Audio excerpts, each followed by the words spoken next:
D'une superficie de 30 hectares, le périmètre aménagé par le projet de développement de la riziculture dans la plaine du Chari, Logone 2 de Zafaya est totalement couvert en champs de maïs de contre-saison. Un projet financé par la Banque arabe pour le développement économique en Afrique, BADEA.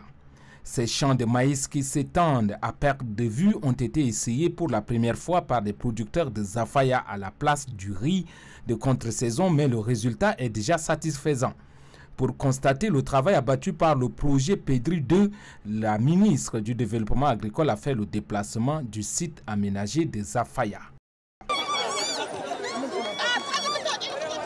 Une occasion bien indiquée pour le coordonnateur du projet de développement de la riziculture dans la plaine du Chari, Logone 2, qui vient de prendre fin en décembre dernier, de présenter les multiples réalisations faites sur ce site. Ce sont des périmètres facilement gérables par les producteurs eux-mêmes. Ils demandent juste seulement l'appui des techniciens de l'ANADER pour pouvoir travailler. La ministre du Développement agricole affirme qu'à travers ce projet, l'on peut bel et bien combattre l'insécurité alimentaire au Tchad. Là, c'est une expérience où on devait copier un peu partout.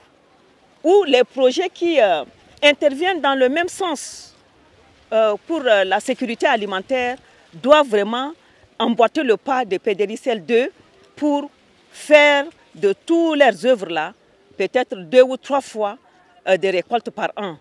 La rencontre avec les producteurs du groupement du site de Zafaya a permis à la ministre en charge de l'agriculture de recueillir des doléances.